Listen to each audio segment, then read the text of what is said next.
Good to see you again. Welcome to another edition of Battle of the Beast Shows, with this week being our first pay-per-view pre-show episode of the series. Due to tonight's Sunday Night Heat lining up with one of WWE's monthly events, the format won't be about featuring all of Raw's lower card talent, and thus, both shows will not be pitted against each other for a winning point as per usual. But before we take a look at the lineup, let's quickly see what WWE did this past week on Raw with more fallout from Stone Cold's walkout. Monday night featured Vince cutting a shoot promo on Austin before toasting him with one final beer in the ring, Eddie Guerrero trolling the crowd and Ric Flair by playing Steve's entrance music, and an entire night-long angle where they teased the bionic redneck showing up to confront his boss instead led to The Rock making a surprise and earlier than expected return to close things out. We'll cover The Rock's return promo in more detail while going over Heat later, as this week's Battle of the Beast Shows is building to what would be the final King of the Ring pay-per-view for over 20 years. Velocity starts us off with two halves of the best Attitude Era tag teams colliding in the main event, as Reverend D-Von takes on Faarooq. The only matchup on Sunday Night Heat features a kinda sorta reunion of the Flock, when Raven teams with Steven Richards to face the Hardy Boyz. It's time to blast Neurotica and prepare for royalty to be crowned. Let's dive right into this week's episode of Velocity.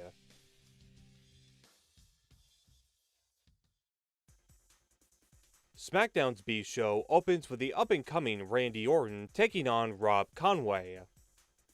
This here is another tryout match for Conway, as the former and current OVW stars are being pushed to be the future of WWE by Michael and Al on commentary.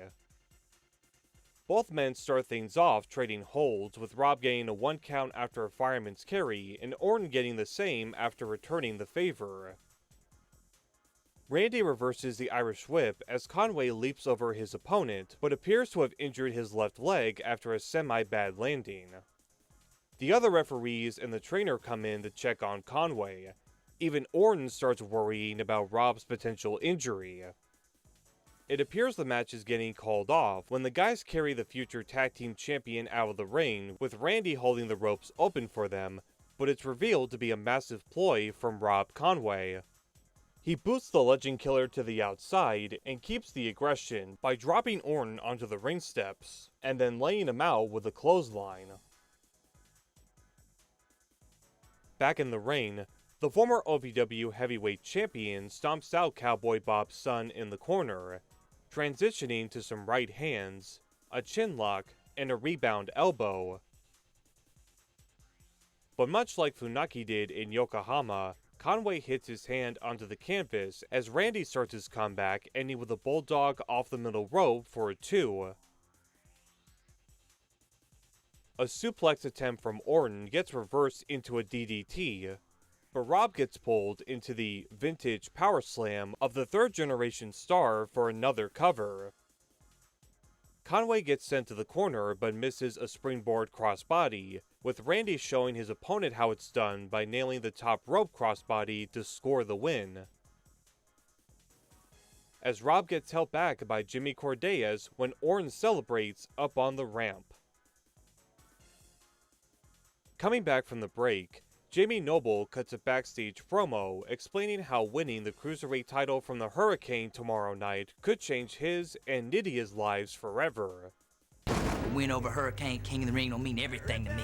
I've waited my whole life for this opportunity to go out and prove to the world that I am, pound for pound, the greatest cruiserweight in wrestling.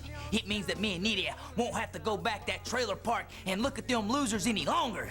After King of the Ring, Hurricane and the people will know the name, Jamie Noble. Ooh. I know the name Jamie Noble. We continue with a David-and-Goliath encounter as Chavo Guerrero squares up to Albert. Michael points out that the big man might have actually shaved a little bit this week when Chavito quickly gets tossed across the ring and has to rely on his quickness to fight back, but gets knocked down for his efforts. The Tough Enough 2 trainer slides under Tensai and nails some drop kicks, but Albert kicks out of the pin with great authority, proceeding to send himself over the top to ringside and give Eddie's nephew an opening for the body press. Giant Bernard catches Chavo and sends his back into the ring post and the apron, showing off his strength by carrying his opponent up the steps via a military press before gently tossing Guerrero back in. To quote Cole, Albert pancakes Chavo in the corner as he tells the Cruiserweight veteran to quit while he can, but his opponent kicks out of the follow-up cover. Albert transitions to squeezing the life out of the future ECW champion, with Chavo Jr. attacking the legs to escape and hit an enziguri reversal to get a fighting chance. Chavo overestimates the springboard dive out of the corner, but focuses on some flying forearms to try and take the hairy superstar down. Unfortunately for Chavo, Albert stops the offense and hits a backbreaker but doesn't get the win. Frustration on display as he exposes the top turnbuckle to catapult Chavo into. Chavo stops himself on the middle rope and kicks Albert away, with him running straight into the turnbuckle after Guerrero dodges and takes advantage by rolling him up, scoring the surprise Saturday night victory.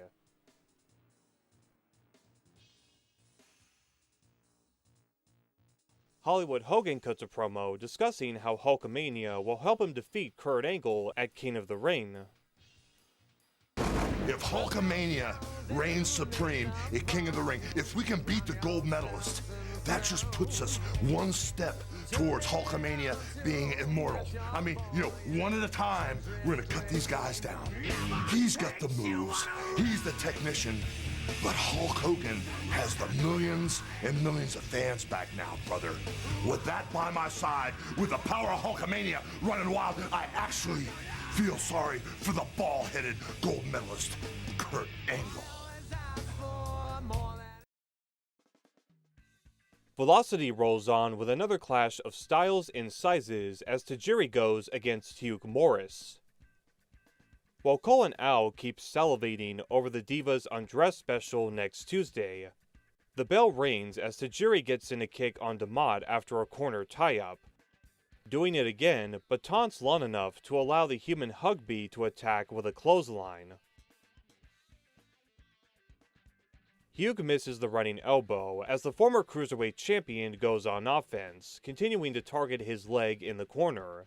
But a chop fires up General Rection and motivates him to slap Yoshihiro's chest before sending him across the ring, only for Tajiri to reverse and knock Morris down after a springboard dropkick to the knee.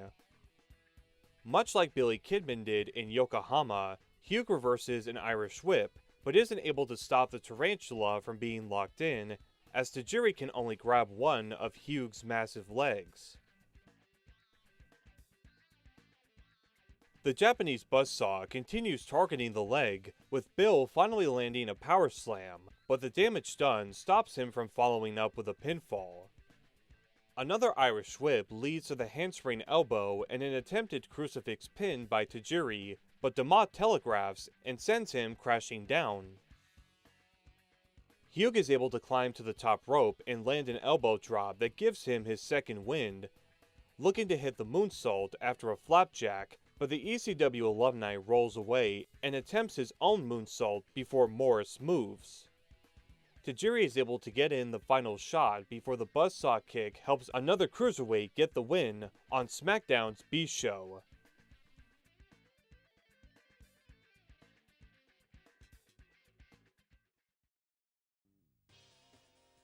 The WWE Rewind highlights D-Von and Faarooq's encounter from SmackDown 2 weeks ago, which, yes, is where this dialogue was exchanged. Man, what the hell is wrong with you? Oh, you don't masturbate no more. Well, guess what, man? I do. leading to the APA member quickly defeating the Reverend. Tonight, D-Von looks to redeem himself for the man upstairs in a main event rematch against Faarooq. But first, we must start with this week's sermon. Oh, brothers and sisters, I've got tonight's sermon in hand. Oh, it's a joyful day tonight. A joyful day tonight. You see, for those of you that thought maybe a couple of weeks ago that I've gone too far, you think I've got a little radical with the message that I delivered. Well, you ain't seen nothing yet. And you know something? It's kind of hard to forgive those who have sinned. That's why it's going to be hard for me to forgive myself for what I'm going to do to Faarooq tonight. Is it a laying of hands? Well, D-Von's all fired up. Reverend goes straight for Simmons at the bell, with the former WCW champion reversing and getting to throw some punches in the corner before getting the 2 off the rebound elbow. The ex-Dudley Boy hits his own elbow reversal, later tripping Faarooq onto the ropes and then tossing him outside, distracting the official to allow Deacon Batista to attack at ringside. Ron gets his foot on the rope during the cover, with the multi-time tag champ going for his running dropkick in the corner. D-Von grounds his opponent with a chinlock as Cole and Al hype King of the Ring and DDP's appearance on Confidential, all while the Reverend starts crawling back and uses the ropes for leverage. The crowd will Faarooq to fight back, but D-Von stays in control, later going for and missing the top rope headbutt.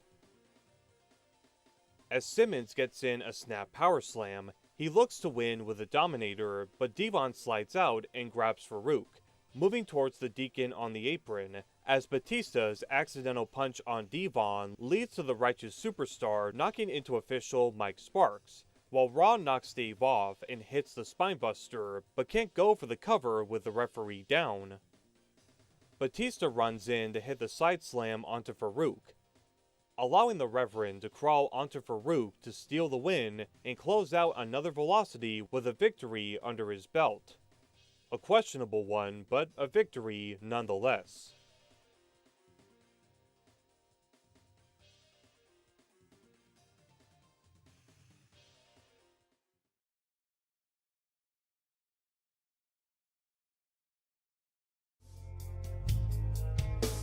Levon takes you on a ride, the ride of your life.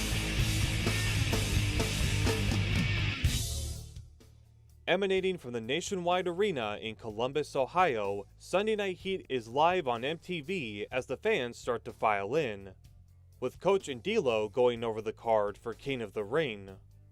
But before we continue with this live edition of Heat, let's take a quick look at what international fans got to see air instead. Bradshaw retained his Hardcore Championship against Justin Credible, William Regal also retaining the European title against Tommy Dreamer, and Goldust going through Shawn Stasiak in the main event. This international episode is the last time that the European Championship would ever be defended on Sunday Night Heat, as the title will last a few more weeks on Raw before changing hands and later be unified with another mid-card belt on the Red brand. But we'll go over the details when those particular weeks come up on Battle of the Beast shows. Back to the live broadcast, we're shown footage from earlier in the day with Jamie Noble and Nidia pulling into the venue via their pickup truck, while Nidia is still wearing the Hurricane's cape, as the two look forward to taking the gold away from the Hurricane later tonight, segueing into the video package for the Cruiserweight Championship match.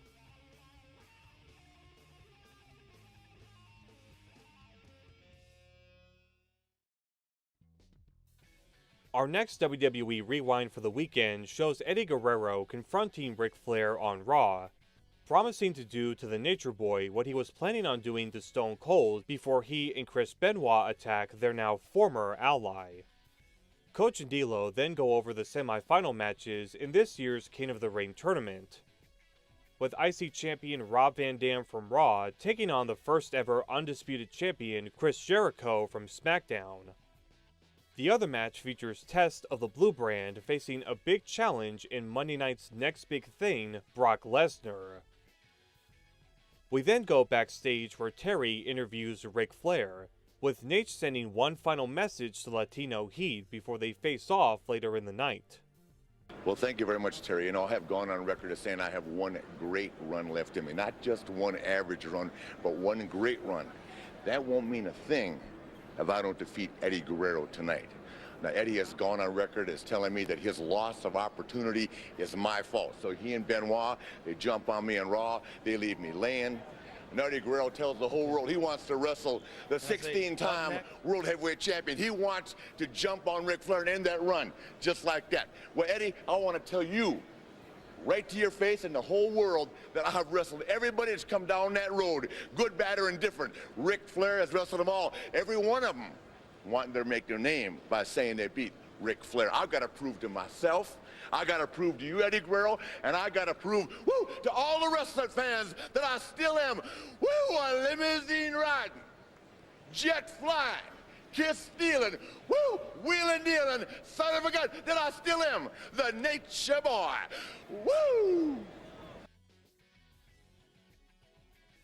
Back from commercials, a replay of The Rock's surprise return on Raw this past Monday is shown, as the Great One clarifies that he wasn't supposed to be on the show, originally returning to SmackDown on July 11th, but insisted on coming back early after what happened with Austin. Rocky talks about starting his WWE career wanting to become the very best, saying that same fire and passion is in both the Raw and SmackDown locker rooms because they all want to be here. The Scorpion King then tells anyone else who might be disgruntled to follow the WWE's new slogan and get the F out, before informing his millions of fans that he'll make an appearance at the King of the Ring event. Rock doubles down on how much WWE is in his blood, going through the family dynasty before throwing one more dig at Stone Cold to wrap up the promo. Austin can take his ball and go home. But as far as The Rock is concerned, this is home.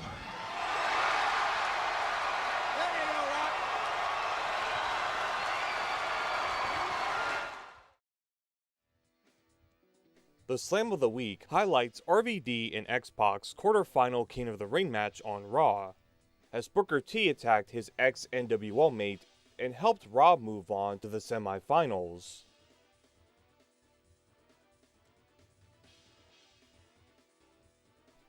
We go to highlights of his opponent Chris Jericho taking part of the NHL Awards to present the Frank J. Silk Trophy. Coming back from the break, we see a vignette hyping the arrival of Rey Mysterio Jr., with the WCW star appearing to be bringing his iconic mask along for the first time in over 3 years.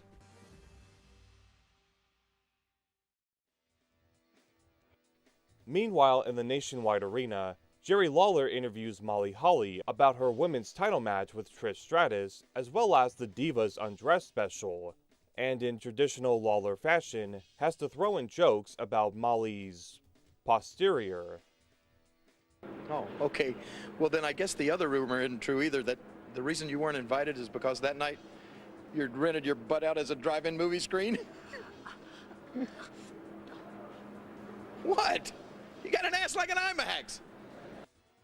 We then go to a video package for Hollywood Hogan facing Kurt Angle before heading back live to see The Rock arriving to the building.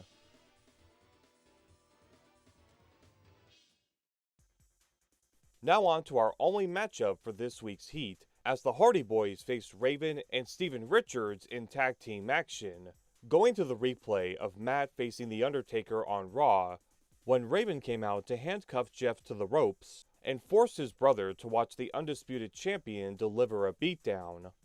And to think that this could have been avoided if Jeff hadn't used that camera cord last week.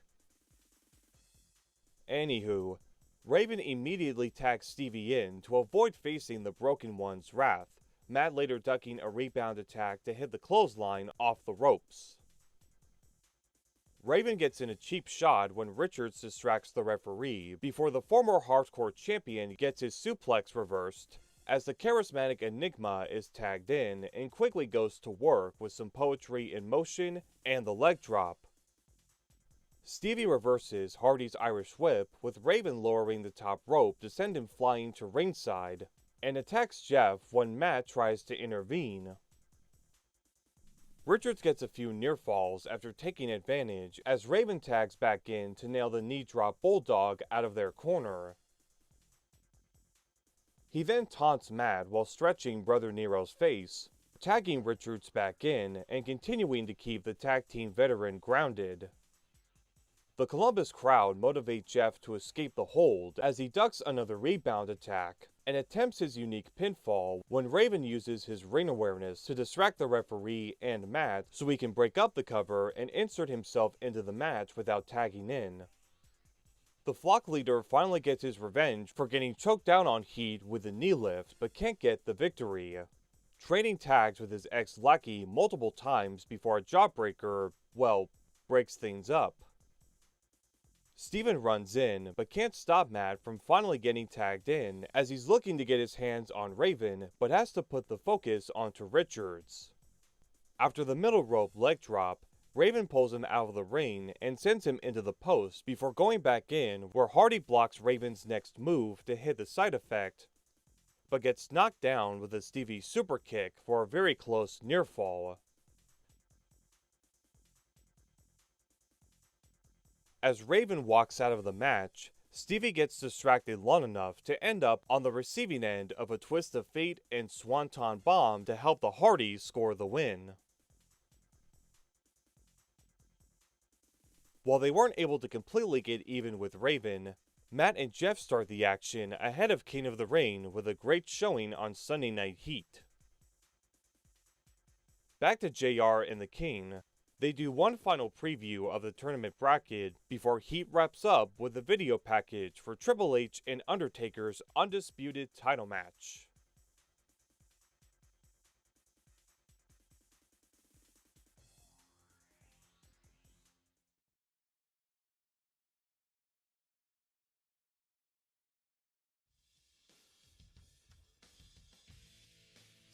All things considered, both Velocity and the pre-show Heat this weekend had some great in-ring action between all of the promotion for the King of the Ring pay-per-view. While I won't be giving any points this episode due to the change in format, I'll certainly be ready to for the next Battle of the Beast shows. In the fallout from the event, Velocity next week has Chavo Guerrero challenging the winner of the Cruiserweight Championship match in the main event, while over on Heat, Matt Hardy will finally get his hands on Raven in singles action, but the former Heat announcer will have a much bigger problem to deal with come Monday night. A new era will officially be declared on Raw and SmackDown this coming week, with some changes imminent and some seeds to be planted for the future of WWE. I hope to see you all when I cover it in greater detail for the next edition of Battle of the Beast shows.